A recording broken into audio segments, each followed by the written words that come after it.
Welcome, ladies and gentlemen. I'm Assam Abi Murshid, Director of the Center for Contemporary Arab Studies. And on behalf of my colleagues, I have the pleasure to... Sorry, there's a microphone on top. I have the pleasure to introduce this evening's distinguished speaker, Sheikh Moaz al-Khatib.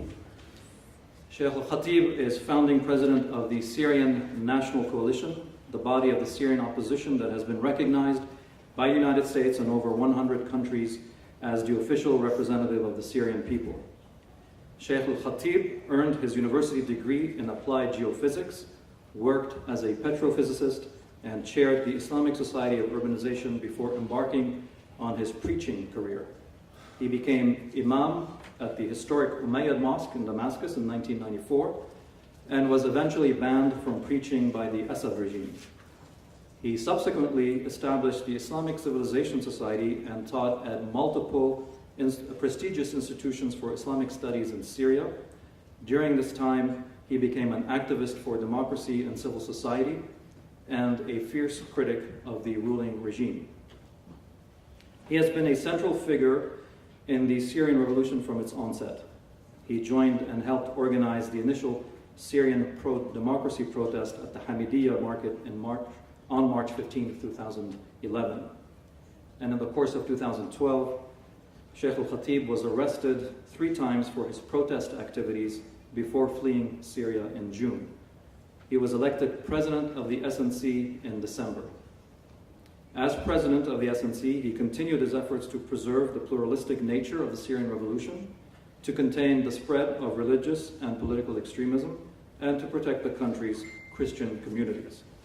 He also developed a moderate Islamic legal code designed to blunt the strength of religious fundamentalism in Syria. He is distinguished within opposition circles for his unique willingness to take bold steps towards a political solution. In January 2013, he offered to meet with Bashar al-Assad directly on condition that the regime set free tens of thousands of women and children held in prisons. More recently, in late 2014, he visited with the leadership of Russia to discuss possible parameters for future peace talks in Syria. He resigned from the SNC in April 2013 due to regional attempts to co-opt opposition decision-making and citing the weakness of Western military support for the Free Syrian Army. As a respected Islamic scholar with an impeccable record in civic activism and an unshakable commitment to pluralism, Sheikh al-Khatib is one of the few Syrians with the potential and vision to reunite all segments of the country. I am very pleased to welcome him among us and thank him for sharing his insights and views on the topic of his talk, Extremism in the Balance Between Fact and Theory. But before I cede the podium to Sheikh al-Khatib, I wish to thank the Al-Warif Institute for Humanitarian Studies for its help in co-sponsoring the event. Al-Warif Institute is a non-sectarian, non-governmental organization that promotes dialogue between the citizens of the Middle East and the United States and emphasizes the importance of education and culture as platforms for intercultural understanding and engagement. Al-Warif Institute is committed to supporting students, writers, scholars, activists, and artists who believe in freedom, justice, and human rights as the fundamental elements to achieve peace, stability, and prosperity. And so now, without further delay, please join me in welcoming Sheikh Moaz al-Khatib to the podium. Thank you.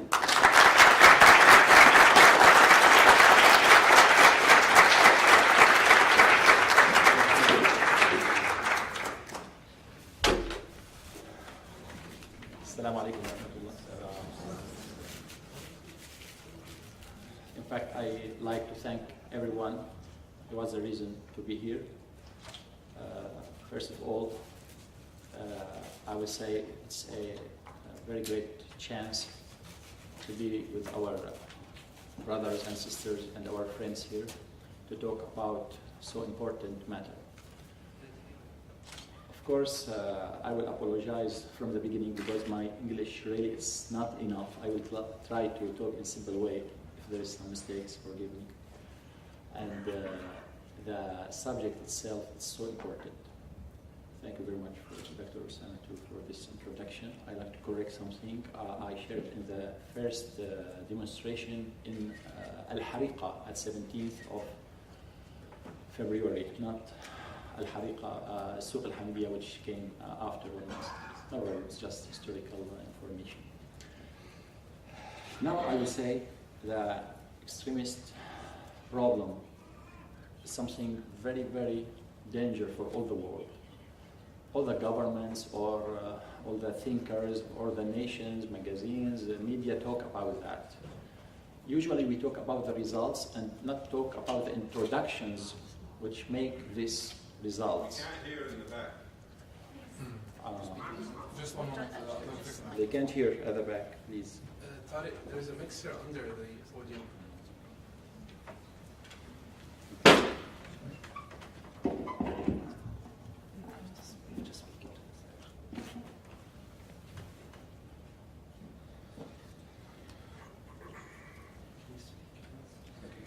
It's okay now?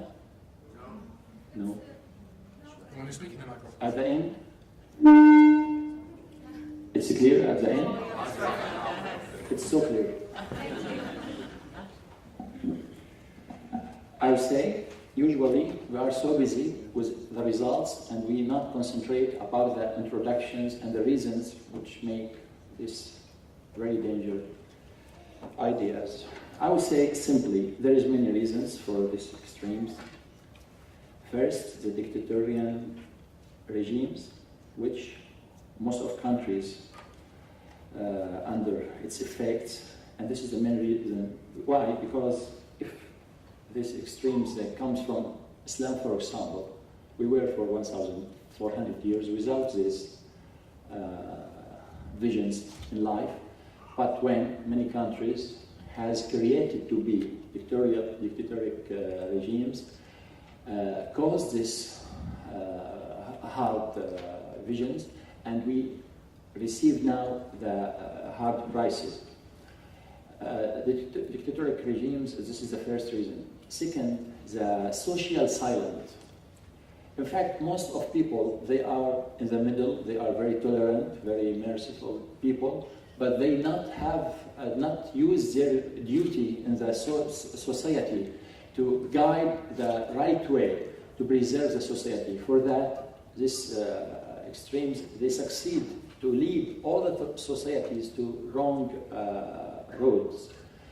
The silence societies, the weakness of the referencities of the society, ضعف المرجعيات, because the governments try to control everything, then people, they not have any referencity to lead them in the right direction.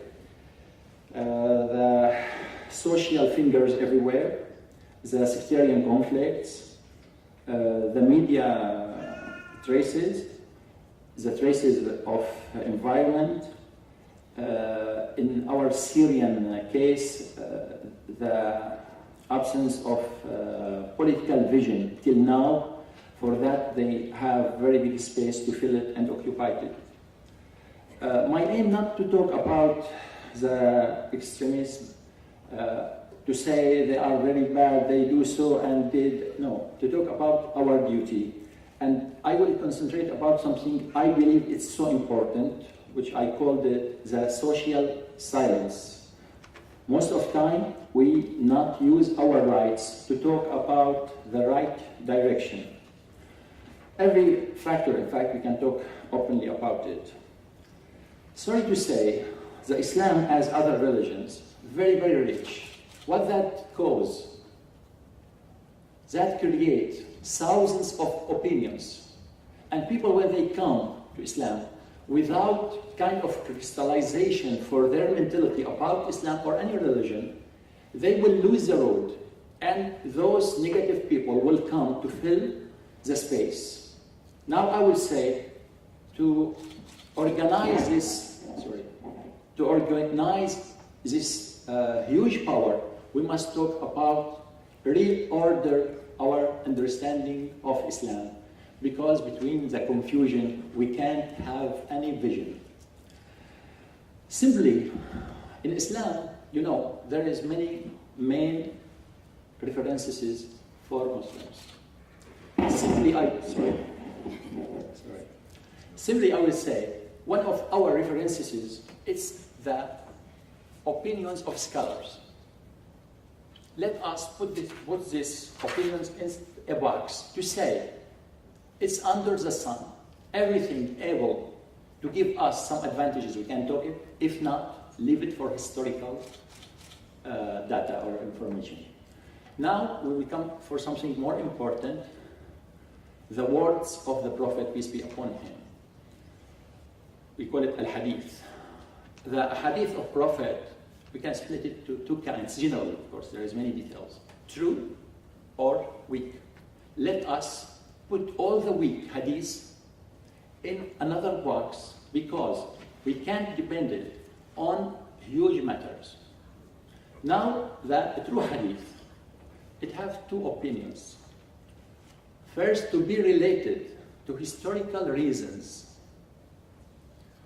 or it come under the umbrella of Quran. If it's not able to be understood, but as historical accidents or historical reasons, or to be under the umbrella of Islam, it means have a problem. We can refuse it now because we have something more important to go. For example, about there is something really funny. Many people, they ask about, I will say one of the main reasons for this extremist thoughts, do you know what? To behave very bad with women. Why? How? From the beginning, there is some wrong ideas. It's not came from Islam at all. Most of Muslims, they believe that Eve has created from Adam. Do you believe that? From a bone of Adam. Be sure there is no any hadith for the Prophet or any word in the Quran says Eve has created from a bone of Adam. If anyone can give a proof for that, let me listen to that. There is nothing about that. What Quran says about that? يا أيها الناس اتقوا ربكم الذي خلقكم من نفس واحدة وخلق منها زوجها. All people, be pious with God who has created all of you, men and women, from something we call it self. There is self, man and woman created from self. This idea, it's not something very theoretical. It's practical in our behave with people, behave with women, behave with the societies. Increase kind of souls to look down for others. And it's beginning of something very bad. Second, because look, when you hear about something very bad has happened for women, why? Why? In most of problems in the world, in Islamic world or modern world, who pay the price? The women, in fact. Second, very funny example about hadith. ما أفلح قوم ولوا أمرهم امرأة, which means any people, any nation can't be succeed if they have a boss, and this boss is a woman. She is a woman. This, it's very important. Why? Do you know what I told Mrs. Ashton one day? In all the Quran, he talked badly about rulers, the men. Just once, he talked in positive way about a lady. She was ruling her nation. Her name Balqis. And this Balqis have really a way described as a woman really against this hadith, ما أفلح قوم ولوا أمرهم امرأة. Which umbrella is bigger, the Quran or this Sunnah or hadith? We say the Quran. The Quran says there is succeeded woman, ruled her nation and saved them from war, from disbelieving. They backed with God by this woman. They saved from war by this woman. How we understand this hadith? After big problem in Persian Empire, there was Caesar has killed by his daughter to marry the boss of gods. Prophet, when he listened to that, he said these words, which mean if they gave up from wise people and arrived their power to this unwise woman, they will finish. They will not succeed. This is historical story and has finished. Practically, there is no one talk about that as something mentioned in the Quran. The Quran is so clear. The fuqaha opinions of scholars, they have many opinions. It's not an obligation for all of us. And one of the main imams, who is Imam al-Tabari, he says, it's allowed for women to have any position, absolutely, but the Khalifa, the boss of all the Muslims. We say now, the president or prime minister, he is not a Khalifa, and she can be in this position, for example. Why I mention that? To say this traces comes in very slow ways to the mentality of Muslims, to make them go without bad intention towards kind of tight thoughts. These tight thoughts not come directly to the society, but by cumulative traces, it will give very bad results for Muslims everywhere. Now, we have opinions of scholars. We said we will put it in the box to see. We have this hadith weak. We will put it for big matters. The true have historical reasons or related to the umbrella of Quran or not able to be related to here or here. We can not take it at all because the total understanding of Islam not able to involve these opinions, which means there is something else as wrong as misconcept, misunderstanding, and Islam will continue its road. Now, when we come to the Quran, it's so important point created what you heard about Daesh or Al-Qaeda or other problems. In the Quran, really, there is some ayat, chapters. Apparently, this chapter not fit with this chapter. Why? Because there is two roads. First, the road of establishing a state, which there was really hard fighting with idol worshippers. I will tell you something, you know it more than me. When US has created, there is very big two fathers for the American nations. You know their names. Thomas Jefferson, for example, Abraham Lincoln. They are so great in the American history. But they were in hard fighting in some times. This man was working in a project against this man in this project. And there was hard fighting.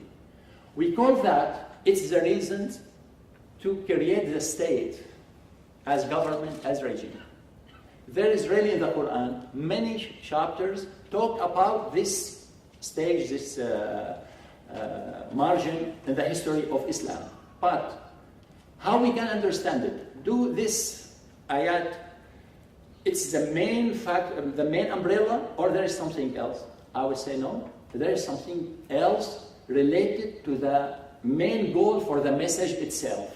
For example, it's very known ayah. Quran says, وَقَاتِلُوا فِي سَبِيلِ اللَّهِ الَّذِينَ يُقَاتِلُونَكُمْ وَلَا تَعْتَدُوا إِنَّ اللَّهَ لَا يُحِبُّ الْمُعْتَدِينَ. Fight for the sake of God. Who fight you?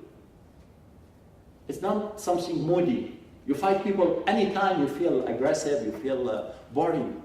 وَقَاتِلُوا فِي سَبِيلِ اللَّهِ الَّذِينَ يُقَاتِلُونَكُمْ. Who start to fight you. وَلَا تَعْتَدُوا. Don't be aggressive more. Because إِنَّ اللَّهَ لَا يُحِبُّ الْمُعْتَدِينَ. Because Allah subhanahu wa ta'ala dislike or hate people who behave in this way. This surah will cover everything else. But what the tight people do, they bring some ayat related to this historical time to make it the main umbrella of Islam, which related to very hard circumstances sometimes. I will talk more frankly. I heard, for example, in the 15th, there was here a huge war against communist movement, for example. What they call it? McCarthy, for example, at times. Why? Because US felt dangerosity for the national security. Does that not mean US will continue in this way to the end? It's historical time. And now in Islam we say there was historical circumstances to establish the state. But this is not a law for every time and must be related to the main goals, main targets for Quran itself. I will say interpreting Quran must be related to the total targets for Quran itself to be crystallized and go to the right direction. Now, we need something more open than Quran itself. Can we have? We believe in Quran, for example, because I'm a Muslim, it's the highest referencity for me. Is there something more?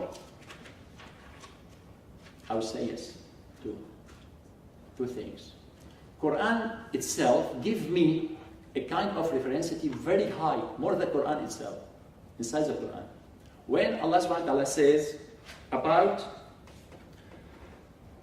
the goal of all the messengers, Allah subhanahu wa ta'ala says, لَقَدْ أَرْسَلْنَا رُسُولَنَا بِالْبَيِّنَاتِ وَأَنزَلْنَا مَعَهُمُ الْكِتَابَ وَالْمِيزَانَ لِيَقُومَ النَّاسُ بِالْقِسْطِ. Quran says, Allah sent all the messengers. It's more huge than Islam itself. Why? For people to stand up the justice. This is the main reference. If there is no justice, no true religion. And in one day, I had wrote a small article about what means Islamic State. I'm a Muslim and I like to be in Islamic State. I found, I hope it's true, I found there's two factors. First, when you say La ilaha illallah, which means you are absolute slave for God. With others, you are absolute free man. Freedom. The freedom is something very, very important. The second one from this ayah, لِيَقُومَ النَّاسُ بِالْقِسْطِ, to stand up the justice. Any country, in my belief, have these two factors, justice and freedom, is an Islamic state. I don't care about the name. What you need?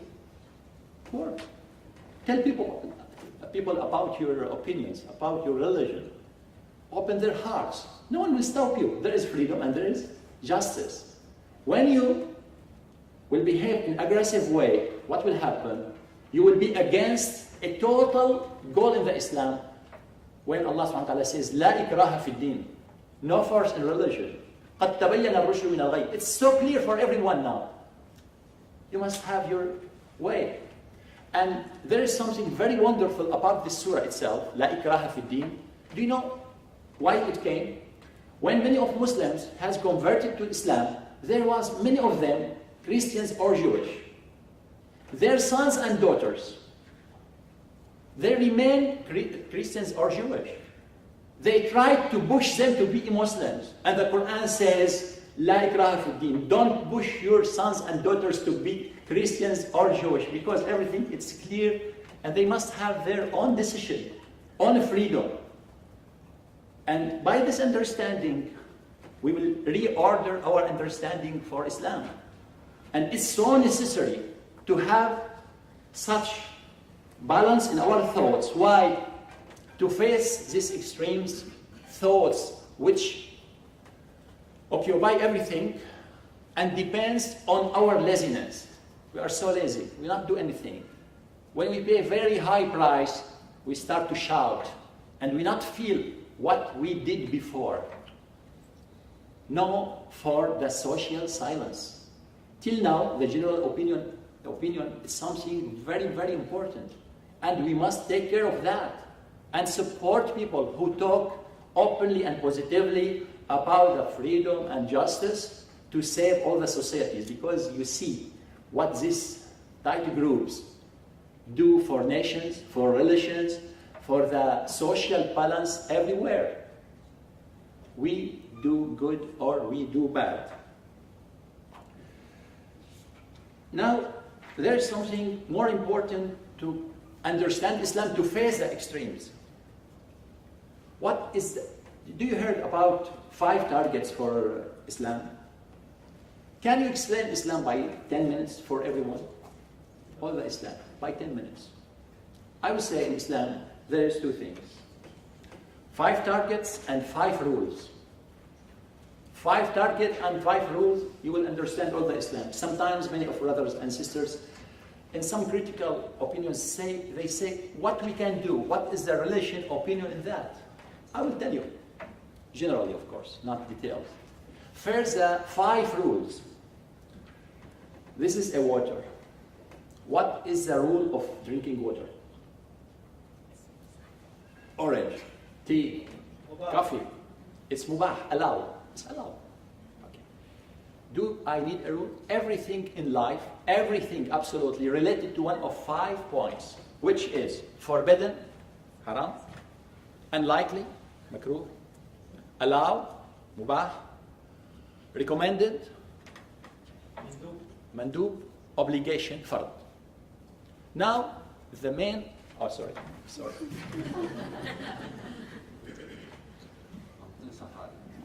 Now, everything have a main place. For example, I'm a Muslim, I'm not drinking alcohol by any way. For myself, the main rule for alcohol, it's forbidden. But if I'm in the desert and I will die, what will happen? Not because I will do, because the religion ordered me to say, your soul now is more important than drinking alcohol. You can drink. At this moment, drinking alcohol, it will be allowed. But we'll back to the main place. Finish these special circumstances. Now, the tea itself, it's allowed. If doctor will say, hey Moaz, it's better for your health to have a cup of tea with your food every day. It will be recommended as religion side now.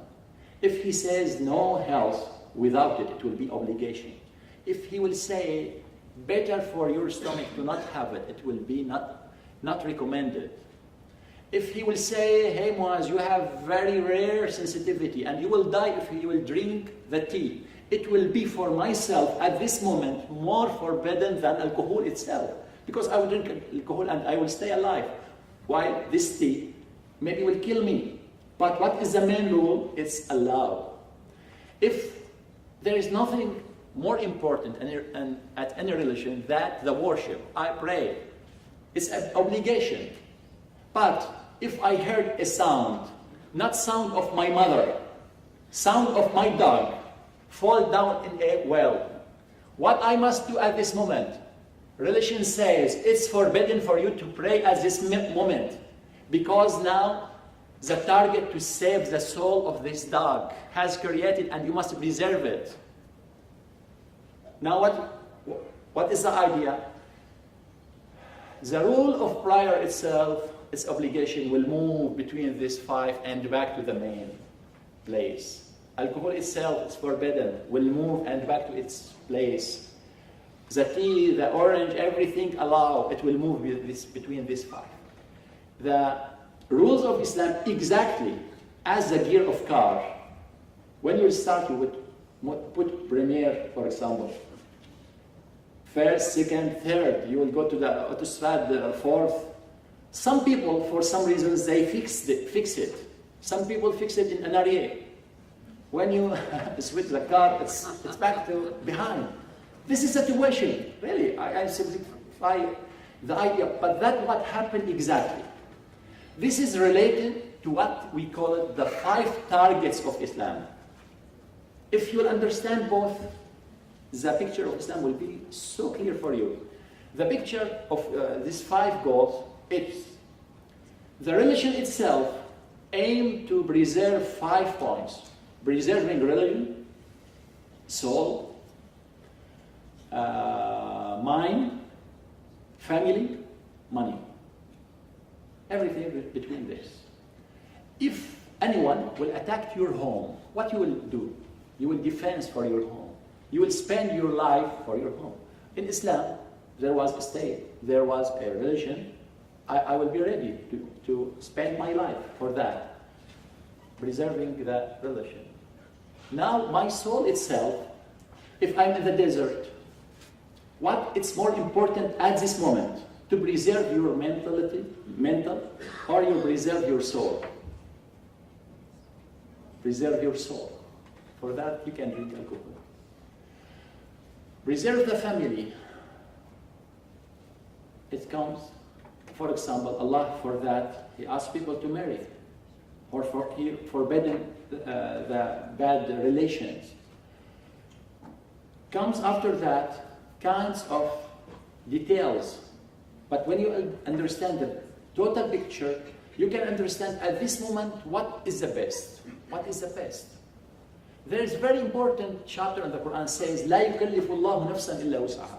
When you will arrive to a dam, the religion will not make you there, which extremes not understand it, and say all the societies must be facing a dam. And for example, and they talk all the time about this matter. Before I talk about it, I will say, if you have many opinions about everything, who will decide what is the best? We have a problem. This scholar, this lawyer, this big man says so and so and so. Who must decide for that? The state, the government, not related to everyone, as the confusion lies now between hands of some confused people. The state. People say, what means state in Islam? What is the picture of state? I said before, every state have religion, justice and freedom. Means respect you. You can guide all the society by people who follow you, not by force. Some people, they think we have special state. The ruler or president have very, very strange clothes. It's the Islamic boss. No? Maybe the Islamic president dress jeans. What is the problem? They have special and very strange orders everywhere. No? We say the Islamic state in this justice and the freedom. The government who give people their rights and finish. There is hard argument all the time about civilian government. Some people, they think it's opposite of Islam. There is no opposite. What means civilian? Respect people. Some people say, okay, civilian, maybe. But secular, I refuse. Because it's against Islam. I would say the secularity, two kinds. One of them says, in every society, there is many groups, many religions, and if the government will be with one of them, will cause hurt for others. For that, the government must be in the middle for everyone and take care of everyone. We say, this is the core of Islam, to take care of everyone. I'm not interested about the name. There is another secular opinion related to the French Revolution. Hate religion. Absolutely. We are against that, frankly. In France, after the French Revolution, they started to attack the churches, not the mosques, because they don't need religion at all. There is historical reasons for that. Maybe these churches behaved in a negative way, they did so and so and so, they hate the religion, absolutely. We say, as Muslims, we not with this idea to kick out everything related to the religion, but we are absolutely with any state will give the people the justice, the freedom, their rights. And one of the main reasons for the Syrian revolution, what the regime did through long time to take the rights of people. And I talked in the demonstration days ago about something really very funny. I was speaking in Friday in one of the mosques and facing us a church. I told one of my colleagues, let us go in the Christmas or end of year to say hi for our neighbors because they cause noise all the time against us and we cause noise for them. And this man was very worried about that. He said, do you told the security about that? I said, security what? Stop saying hi and finish. He said, no, they will annoy from that and will cause problems. I talked with him for a long time and he refused. And then we stopped this visit because even this relation, normal relation between people, it was not allowed. Because as I mentioned from the beginning, the dictatorial regimes caused all these stocks between society. And now people feel worried. Worry became kind of hate, kind of aggressive feeling. When you will have any chance, you will use your hand, not your mind. And everyone will have the reasons to behave in very fanatic way against others, which causes this very hard problems which happen in our countries. For example, for many, many years, these dictatorial regimes didn't care at all about building the civilian peace between the groups. They gathered sheikhs from Muslims and some priests from Christians just in some days to have photos, to tell people, we are so nice people, live together in peace and love. But deeply, people hate each other. And the majority of them have a real love inside their hearts for others. For that, till now, I'm not with people who talk about civilian war in Syria. Not all the Christians against other group or all the Sunnis against other group or at all. There is fighting, there is problems. Our society still have, with all these deep wounds, still have kind of really holy tolerance, love for each other, kind of cooperation, kind of understanding for the circumstances of others. And it's the aim for us to rebuild our country. But when we will go in this very, very dark road, we will lose everything. Now, we talked about the state, which these extremes refuse it. They say, civilian is against God. Okay, how I can go to be under the mercy of God? He will say, by following me. Follow me to be with God. But I see your results is so negative, so negative. He says, Allah asked for that. I said, who gave you the authority for this interpretation?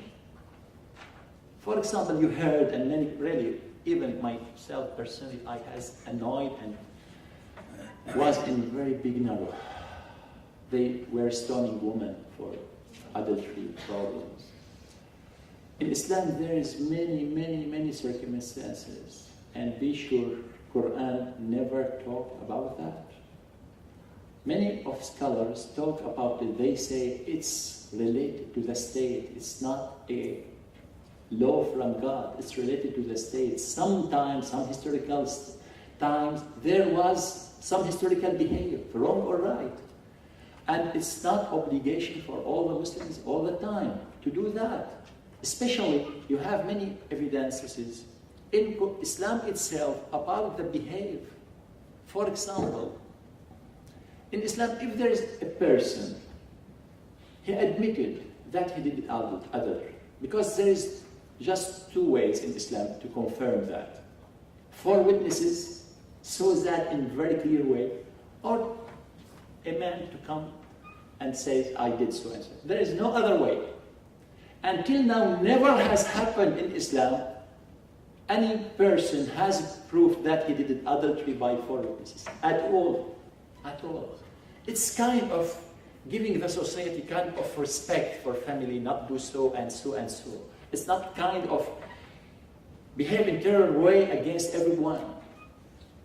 In Madhab Hanafi says, even if there is a person, he admitted that he did, and they will punish him, and he said, I did a mistake, I didn't do that. They can't follow him at all. At all. If the repentance has finished. Now people, they stone everyone. Why? Because they took all the authority of God and related it for themselves. Besides something very more important, and I believe it's the best, before at the period of Prophet, peace be upon him, there was no bear's teeth. You understand that? They was using kind of planets, its name Aoud al-Araq or something, Siwak. Really, once I cried, when I heard the words of prophets, he asked from Muslims every day to clean their teeth 5 times per day. They are in the desert, tribes, not have enough tools for cleanness, but he ordered them to be clean all the time. It was amazing at that period. But now, after, they created this bear's teeth with this... Okay, now, I don't think what some people say, for example, goes to the mosque all the time. The Prophet asked us to do.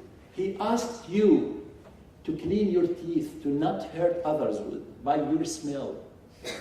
He didn't ask you to look to this tool as something holy.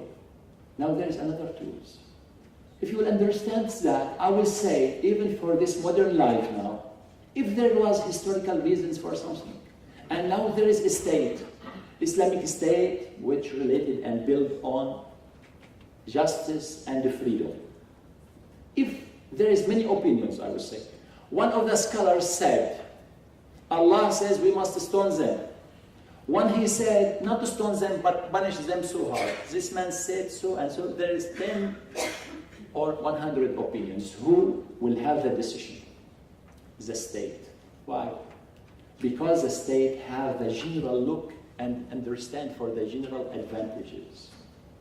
Sometimes people, whatever they have of high knowledge, they can't estimate deeply the real circumstances. For that, even the punishments in Islam, if it's confirmed 100%, will not be used in war days. Why? Because there is special circumstances. Now I would say, if there is Islamic State, looked for many problems, stealing, and said, before really there was a need sometimes to cut hands at that period.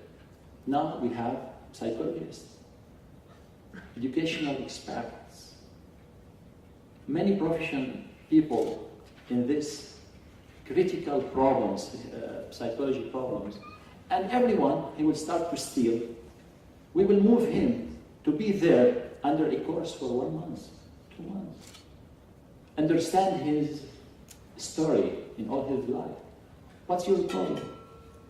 Do you will worship the tool, or you will work for the goal? What is your problem? Now we has frozen inside some historical points. And when we talk about more open vision, it's not against Islam by any way. Because Islam aimed for something, and we aim for that too. But when you will freeze yourself inside tools, you will lose a lot. And this is our tragedy problem in this period.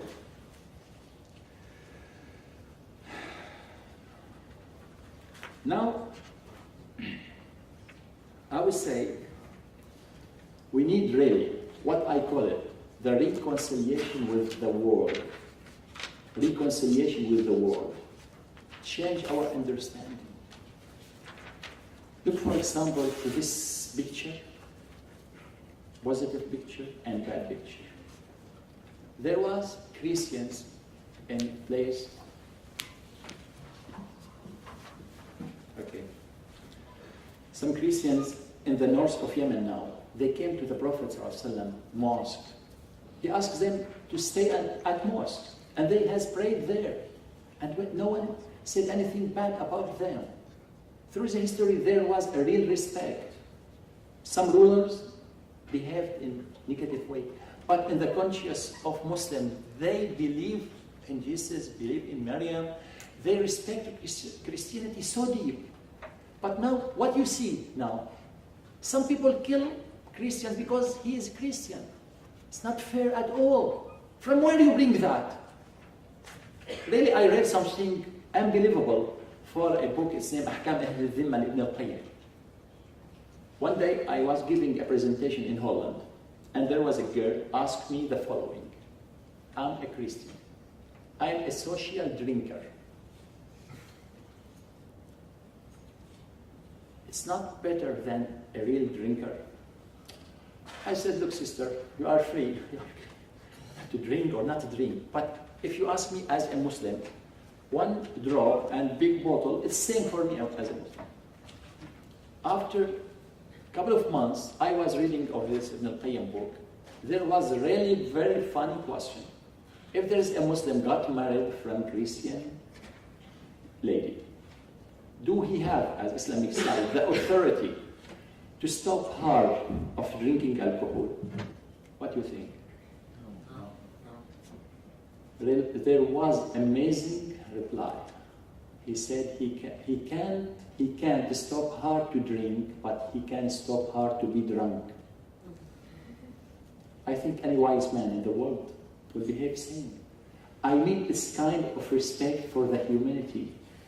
Now, as society, we must be one hand in right things, right roads, because these fanatic thoughts will continue its work when we sleep. We must talk openly about refusing these negatives, but not by ignorance. For that, I said we must recrystallize our understanding of Islam, reorder the priorities, the reference cities, because there is something very important come as priority. Something in Islam did not come at this point. By that we can stop many hard efforts of extremes or fanatic movements, because life not able for more of blood, of fighting, of problems. It's enough for us.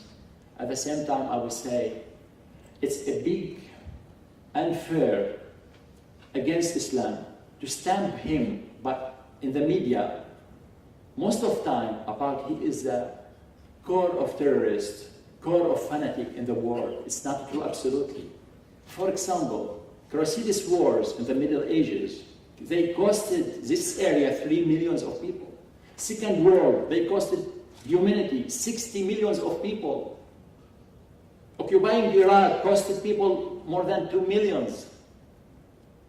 Rwanda, there was 800,000 of people killed, women and children, by knives.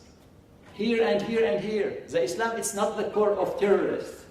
Islam is a core of tolerance. And you know, every one of you, as societies, the societies have very high standards of ethics and morals and cooperation. And I will finish my talk about very nice story has happened, and I wrote it in an article. There was a mosque in Damascus, it's named Al-Afram Mosque, facing the house of Prime Minister of Syria, Faris al-Khoury. He is Christian. One day, of course, he was spending all the night looking at the papers, official papers. Close to the dawn prior, he was switching off his lights. One day, the caller of the mosque, he noticed that Faris al-Khoury switched off his lamp just a few minutes before the dawn call. Do you know what he did? The mosque have two sides, of course, north and south. He moved from south gate to the north gate to call there. Next day, Faris al-Khoury asked him to come, and he said, yesterday I didn't hear the call. The caller said, look sir, you work for the benefit of all the country, and I noticed that you has slept, switch off your light just a few minutes before the call. If I will call now, I will wake you up up again, and you need the rest and comfort to serve the nation. You work for all of us.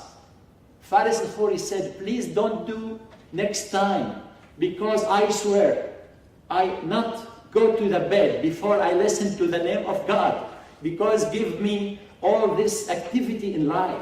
Look to this society.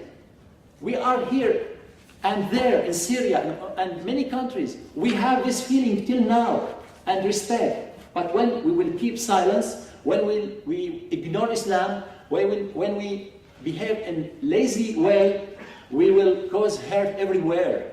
And we will be one of the factors to cause more of weakness for all the nations. It's something very urgent, very important to have a rule, to look after the facts, to not be in a sea without any direction. At last words I say, there was a very big philosopher, his name Muhammad Iqbal rahimahullah. One day, he wrote a letter for God. And they took his letter for scholars. Scholars said, this man, he is disbelieving in God by any way, more worse than anyone else. Muhammad Iqbal wrote a reply from God to him. They took this reply to the scholars. They said, oh, he have very high standard of believing God. I remember just one word from his poets. He wrote it in poets. He said, I asked God, why you has created all this world with all this confusion? He said, if you dislike it, collapse it and rebuild it as you like. This is our duty. Thank you very much.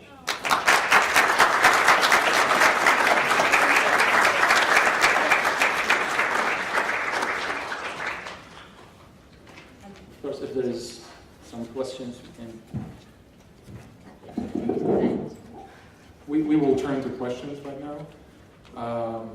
Is there a microphone? If you could please line up. Please introduce yourself and ask your question. Please be concise and brief as you can. Thanks. MashaAllah, there's a question. Dr. Khatib, there is a path that individuals or clans or authorities follow. It's called the psychopathic path. Grandiose self-worth. They would rule the world. They have zero tolerance of others, me or no one. They force their victims to submission to their rules and their dictation. They are pathological liars. They will not change. They will always lie. They have no experience of guilt. They don't feel guilt or remorse for what they do. They blame their victims. And they have shallow sense of emotions or concerns towards anyone. These could be individuals or authorities.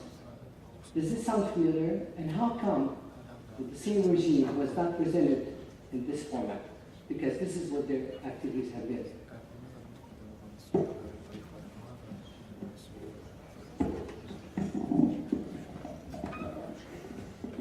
Brother, you asked and you decided the result.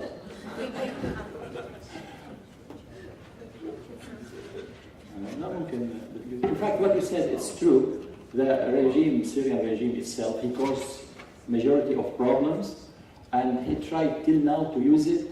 And there is many regional and international hands help in that, because they have many goals and they have political targets.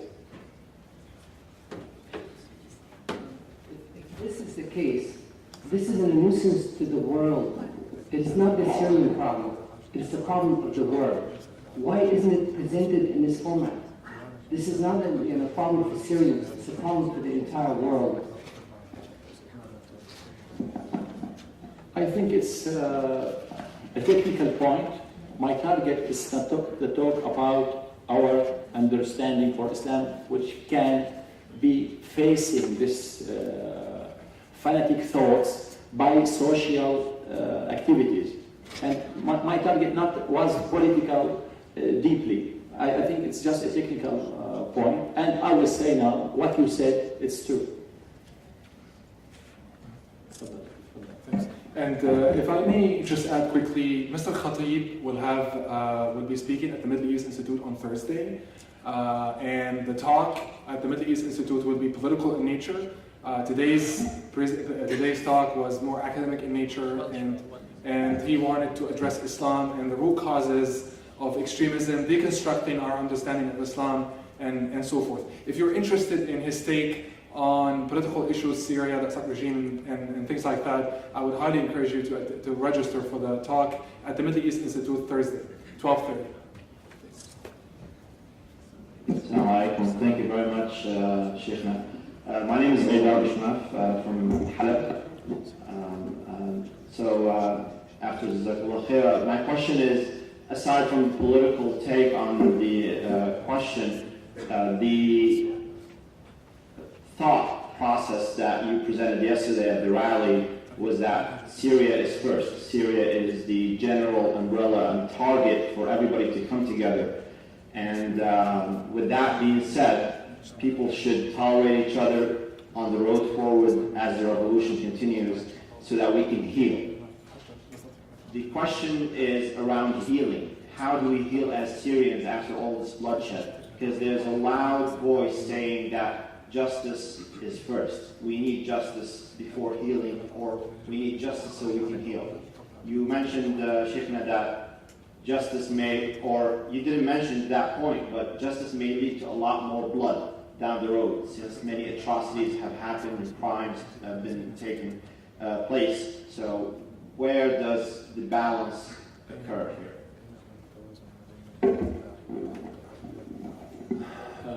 My brother, as a first brother, I talked about dictatorial regimes, which is the main factor to reducing the terrorists.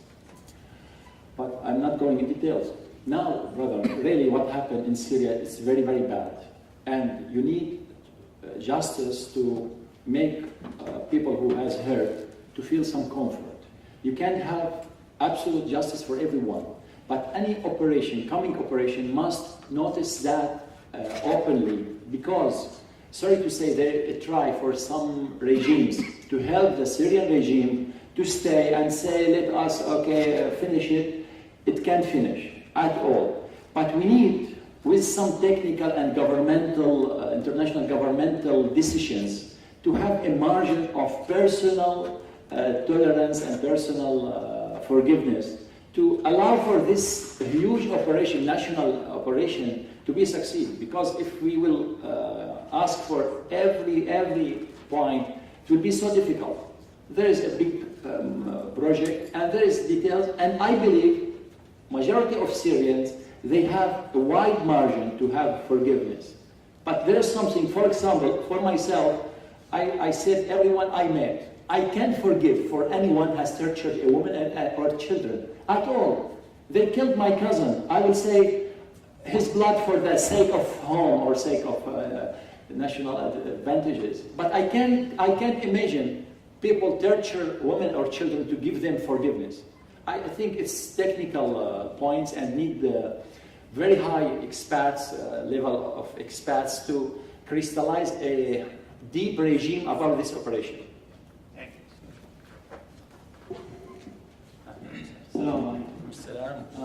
So my question deals more with the fact that with regards to the revolutionary, like the groups that are fighting and the opposition groups, the largest contingent of them, and you can put aside Daesh, you can put aside Jabhat al-Nusra, but even groups like, for example, Jabhat al-Islamiyya, right? And it's very much, at least from the outside, it seems like it's the project that they espouse, the ideology that they espouse, and I'm not saying it's a good or bad thing, but it's representative of what the people of Syria would want. And so would it be to the, like even in terms of trying to take rhetorical power from very, very extreme groups like Daesh, do you think that would be a viable option to advocate for a model more akin to the way that Jabhat al-Islamiyya and other groups and the ideological project they want to implement in Syria should the regime of Bashar al-Assad be toppled? Is that a viable project, and could it be potentially effective in taking away a lot of the rhetorical power of very extreme deviant groups like Daesh?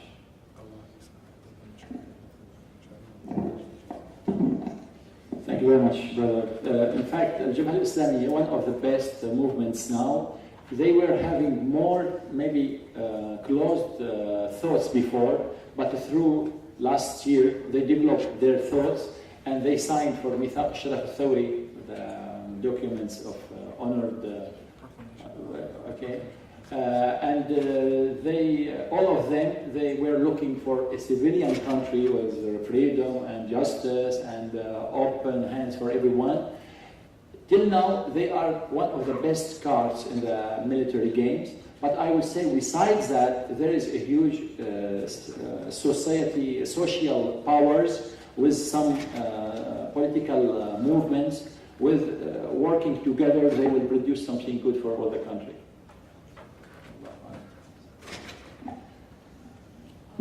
Thank you, Sheikh Moaz, for the talk. I have a question. The major points I took away from the talk were primarily focused on that body of the weak hadith plus the interpretation, different interpretation of the Islamic text. And my question would be, who would you imagine be responsible for revoking this body of weak hadiths and the whole body that people like Daesh have based their verdicts on? But not only that, ordinary Muslims might be referring to it in their daily lives. Who would you imagine be responsible for putting an end to this and have Islamic reformation per se, if you want? Shukran jazeelan. Thank you very much, sister. In fact, in the Islamic world, there is many powers. They work against that. For example, what Daesh has said, there is many of Islamic groups. They announced about their wrong ideas in so clear way. This first. Majority of scholars in the Islamic world, they feel dangerosity from these thoughts. Many of thinkers, they are against. If you will follow, for example, Dr. Yusuf al-Qaradawi, Sheikh Rashid al-Nushi, Dr. Hassan al-Turawi, Dr. Muhammad ibn al-Mukhtar al-Shanqiti. I mean, there is a big number of people who they are in high levels of referencicity. Like a body, yeah, the body itself, we will back to the main problem. We have no one reference because majority of governments try to control that. Even in seeing the moon for Ramadan, they control that. But it's our duty as society. The society power is more important and huge power. If people will cooperate with each other, even in small level, it will produce very big powers to freeze that minimum if they can't change it completely.